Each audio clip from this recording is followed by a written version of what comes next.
I was screaming into the canyon at the moment of my death. I've battled depression. I lasted my last breath. My voice, it made an It was just too much for me. I couldn't cope. I never knew. And when he died, his widow bride met your dad. We all need something that's going to comfort us. I have only one thing to do, and that's be the way that I am and then sink back into the ocean. I have only one thing to do, and that's be the wave that I am and then sink back into the ocean. We all come from different backgrounds, but most or all of us dream of coming to university one day and studying for a degree or a diploma in any course of our choice. We thought it's all just going to be books, and more books, maybe meeting and making new friends. Sink back into the ocean.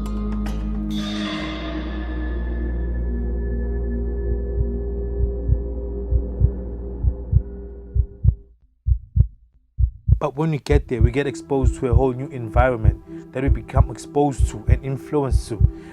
That's where, as a new student, it hits you that this place is really not what was advertised and clearly not how we imagined it would be. We see everyone from different places living completely different lifestyles. As a weakling, you start to crave for that, wanting a piece of that. Some eventually end up getting it, some don't. And when you fall under that circle that don't, you start sinking into deep depression. This documentary serves to highlight the dangers that come with the Great Depression, what causes it, and what students in a place like Soshanguve go through on a day they start experiencing depression. I am Mandla Nkosi Mpileshana. Sit down and listen while I take you through the journey of university in Soshanguve, a glimpse of a life filled with depression and substance abuse. Dr. Slechtman once said, many people try to achieve happiness by taking shortcuts like drugs, alcohol, shopping, food, etc. However, if happiness separated from character, exercise of personal strengths and virtues leads to emptiness and depression. The Tshwane University of Technology, Soshanguve, has two campuses, both lying on the Aubrey Matlala Road, spanning from Block L to Block H. Outside the North Campus, situated in Block H, are two taverns just right across the campus.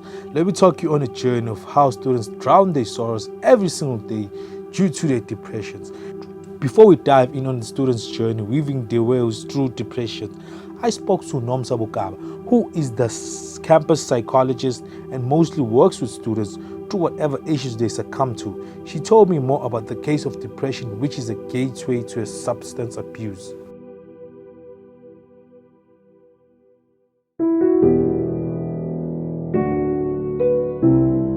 As failures.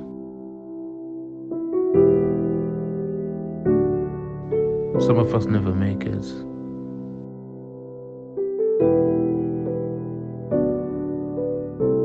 Second year students.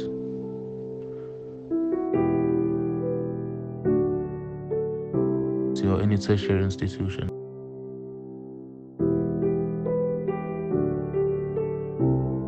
Succeeding is never easy.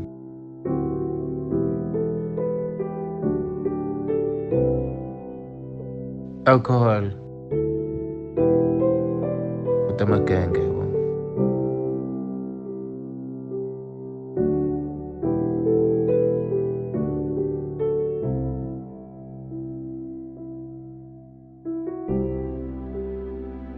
My name is Nomsa Bukaba. I'm the psychologist here in Soshanguve North Campus. I deal with all registered TUT students. Okay, normally the students that I see will not automatically say I'm depressed.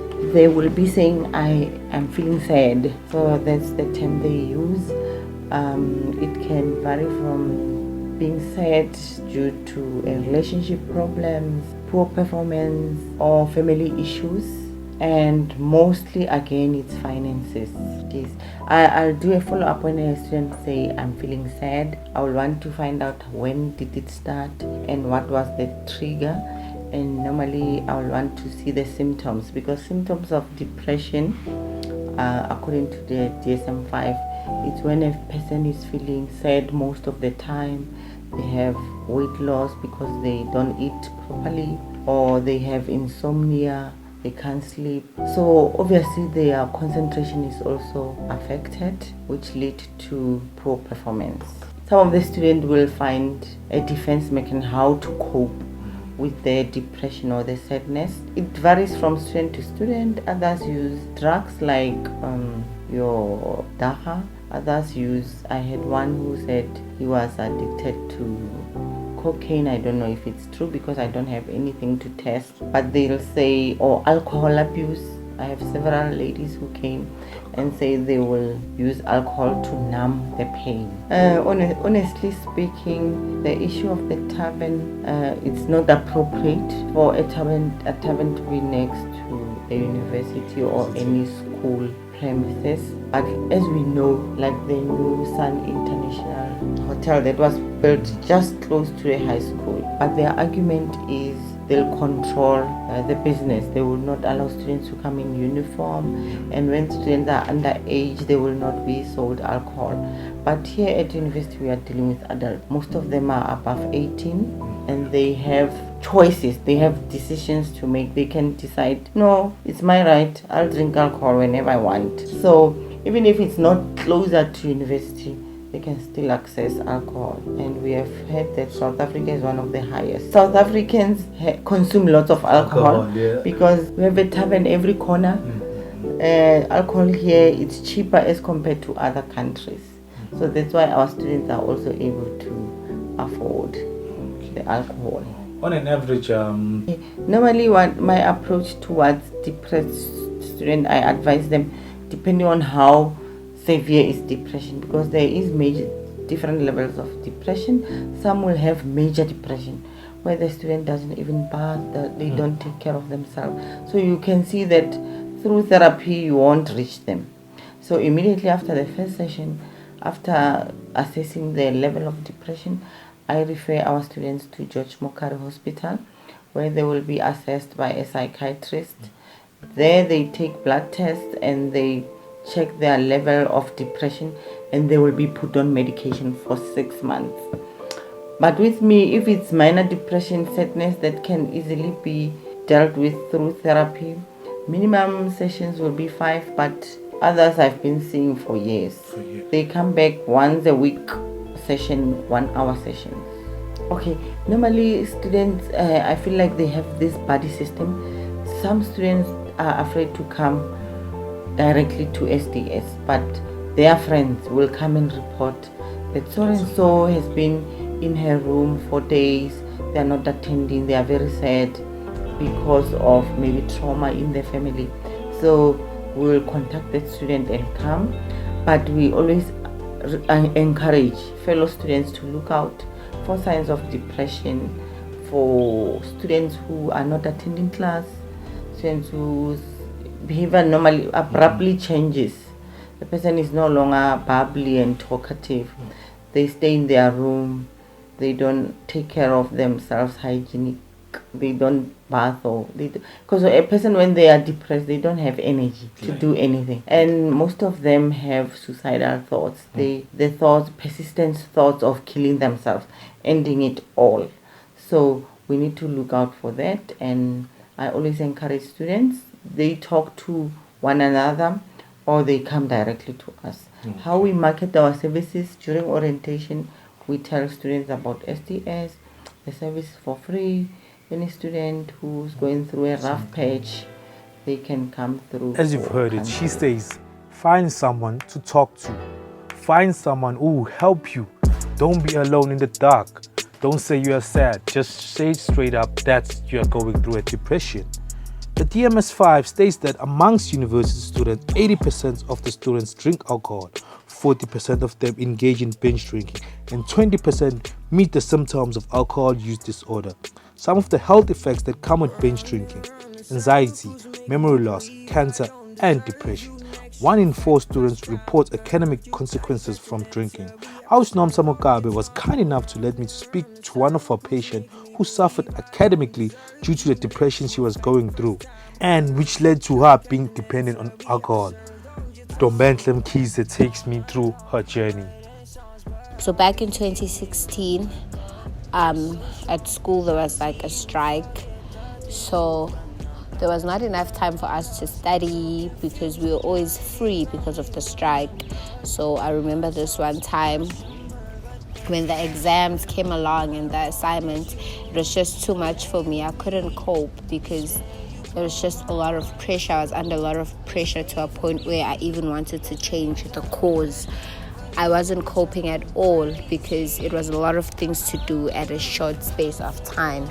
And most of the time, I used to spend with my friends, drinking, and because we were always free, it was always party time for us. So when we got back to school and everything came back to normal, everything was just so hectic for me. Everything was just too much for me. I couldn't handle the pressure.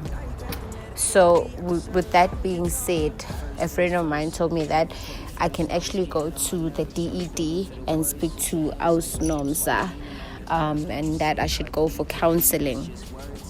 So when I went to Ausnomsa, she was very helpful because there had been some assignments and papers that I had missed, exam paper tests that I had missed, that I had not written. So Ausnomsa helped other personal issues that I was going through that resulted me into lack and not be able to cope under pressure. Welcomed my letters that were coming from Ausnomsa showing that I was going for counseling, and they allowed me to write those papers that I had missed. So I must say that Ausnomsa really helped me, and she also gave me tips on how to handle pressure and how to space my time, and she also told me that I must limit drinking and being influenced by bad friends. So it was very, very, very a learning experience. And look at me now, I graduated this year, so I was very, very, very grateful. I could say Ntombendle Mkhize was lucky enough to find someone to help her. Not all can be said about my next depressed soul. He is living the luxury life of having fun day in, day out in the famous Kwasa Grill. He is a lost soul from KZN. Not many are free to speak about this, but he did. Luckily enough, both him and the other lady who are talking in this documentary let me in on their stories. Depression is killing our children. It's hard being a black soul who is depressed because it's believed depression is for the white man. But it's happening in front of our eyes. Why do we drink so much? Why do we infuse so much alcohol in our bodies? Why do we do that? Why are we focusing on having a substance? Because obviously depression is a gateway drug to alcohol and substance abuse. Listen to the story of how people suffer without help. As any person would know, if you leave home from a rural area and you come from a place like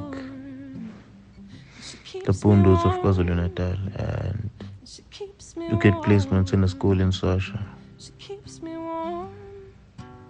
it's not very easy to adjust. Adjusting has never been an easy thing for anybody to do. And especially when it's the first time when you're away from your family and all that you have is yourself. Well, life becomes very tough. And the pressures of doing that, at home, everybody's expecting you to succeed, and Wonkomoto basically is expecting you to be the future. They're expecting you to bring the future to them, if you know what I mean. And sadly, that's not always the case. Some of us never make it, and it becomes very hard for us to go back home as failures.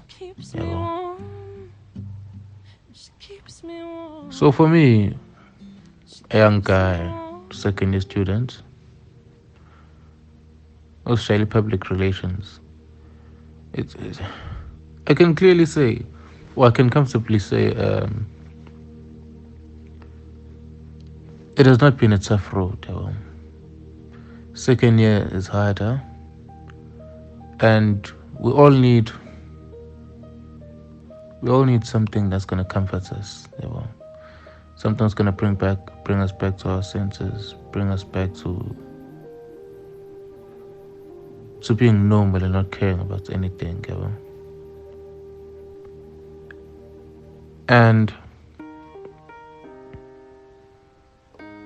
if you've been to university or any tertiary institution, you know the pressure of succeeding is high. Succeeding is never easy, no matter your course, no matter the school you go to, no matter what it is that you're studying. It's never easy to succeed, And for me, I can clearly say that alcohol has been a savior of some sort, I can say that because when I'm outside the class, that's where I'm happy. That's why I feel free with the makenge, Masibuhlaba mfethu. Yakhohlwa ngesigele, yakhohlwa ngepressure yasekhaya. You forget about everything, Life becomes nothing that we're expected to become, And if I may be honest, we're all slightly depressed, Varsity is depressing, folks. Simple. Or for at least for us at Soshanguve campus, life is very depressing because of the pressures we have to face, And we all need that something. Some of us get attracted to weed. Some of us get attracted to other forms of drugs. Fortunately for me, it's nothing illegal. It's alcohol. As much as it is very addictive, but it's something I enjoy and I found sanity in, if you know what I mean. Without alcohol, I would have fallen deep into a state of depression, constantly thinking, saying, I need to succeed. I need to do this. Family begamine. Wonke umuntu ubuka mina. Scale, have to succeed. And nobody can succeed through that, And I think sonke mfethu kwasa, when we're there, we have a brilliant time, sis. It is a time whereby we forget about stress and it's all happiness, And I think you yourself understand that very much.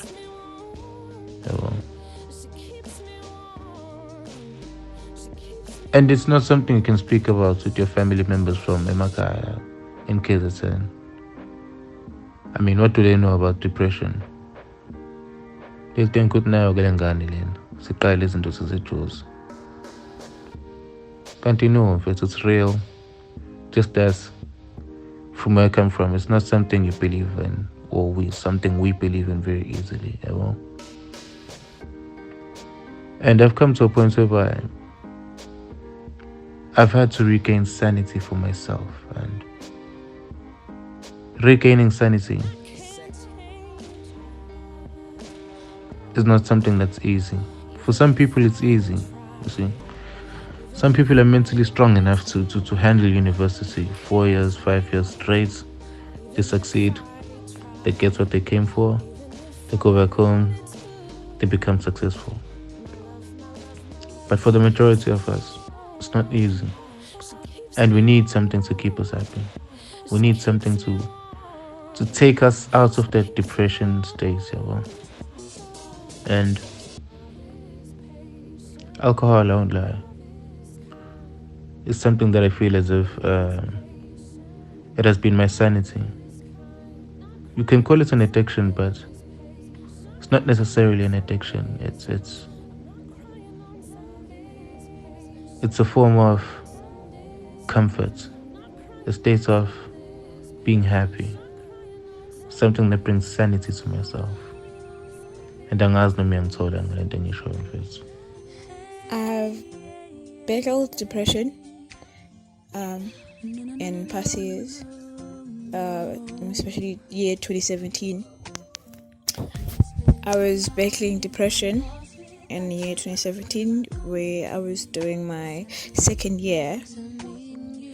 It took a toll on me, and I faced a lot of battles and had, faced a lot of challenges, and also had to go through a lot in the process of battling it. And I lost a lot of time in terms of my academic process of battling my depression, and also suppressing what I was going through, thinking that I would do everything on my own. I don't need to talk to anyone. Nobody has to know what I was going through.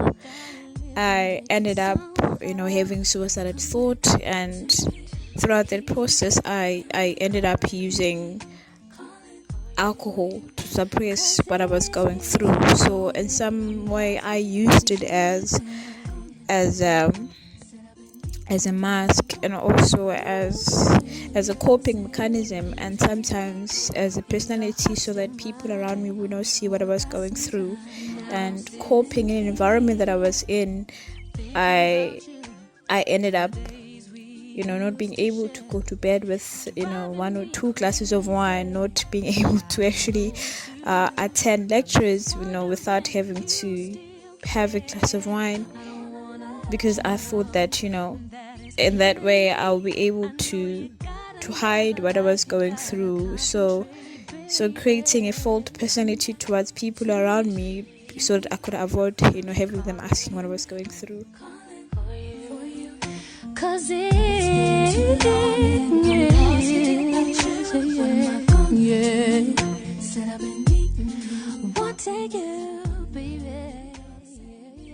Students suffer on their own, with no one to help. Some die, and all because of suffer, without anyone to turn to. Depression has become evident in my eyes. It is hard being a student, since I am one too. I hustled the streets of Soshanguve, looking for students who suffer from any sort of substance abuse. To my luck, I came across Aaron Shangase, who nearly dropped out. In fact, he left for a whole semester after almost losing his mind, mixing weed with codeine, cigarettes, and a lot of alcohol. It becomes pretty much hard when you're in a difficult place with no one to turn to or help you. The main focus of this documentary is to show people how students are suffering, how their stories are not told to people soon enough. It is not because they want to have fun every single day. It is because it is suffering. Basically, where I come from with my addiction, okay, I was addicted to codeine, I was addicted to nicotine, I was addicted to alcohol, and also weed. Those are the substances I was using. So I started using substances. Okay, it was a substance. I started around 2016, of which it was weed. And then after weed, I started smoking nicotine. From there, it was alcohol, and from there, and then it was lean or codeine. What was happening to me at that time is that my behavior changed. I was hyperactive. I was confusing people. I would talk 3 different stories and not finish them at once. I was confusing people, and at that time, something happened. An incident happened whereby someone noticed that I wasn't okay, and then I was reported to the landlady at that time, and then they contacted my parents, and I had to go back home. I had to visit the doctors, and what they found in my blood, of course, is that there were just too many substances in my blood. And then after that, they said I should go home. They gave me pills to drink, pills that I should take for me not to want to do it, like to smoke or drink. So I stayed at home for some numerous months without getting help, but then I was on medication until this other time a local doctor around home,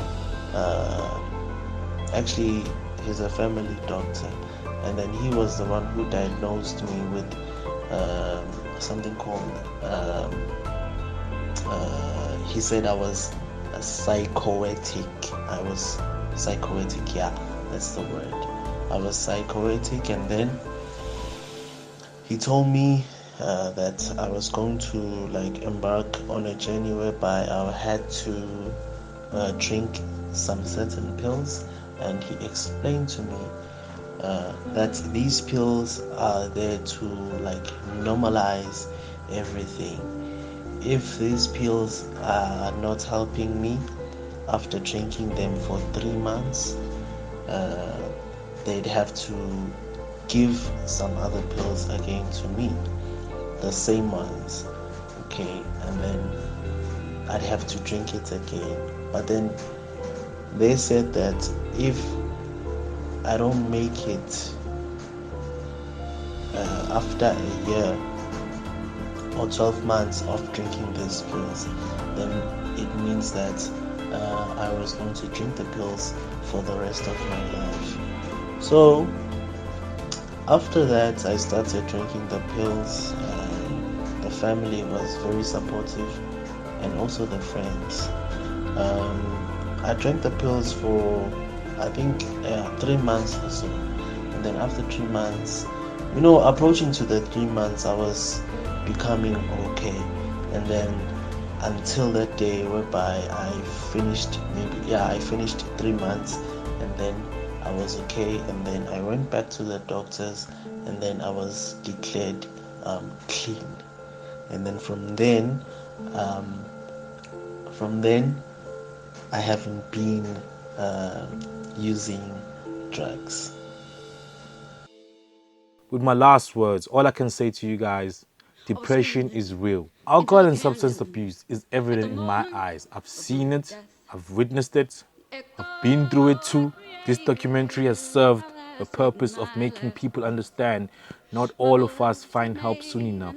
Not all of us will survive in this place called the university. Soshanguve is a hard place. Not all of us survive here. Not all of us make it here with the piece of paper that we came here, which is called the diploma.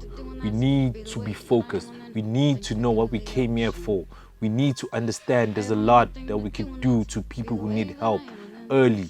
Let's help while it's still early. My documentary of University in Soshanguve, a glimpse of a life filled with substance and alcohol and depression, comes to an end. Based in Soshanguve, I am Mandla Nkosi Nkosi Mpile Shando. Sink back into the ocean. Depression.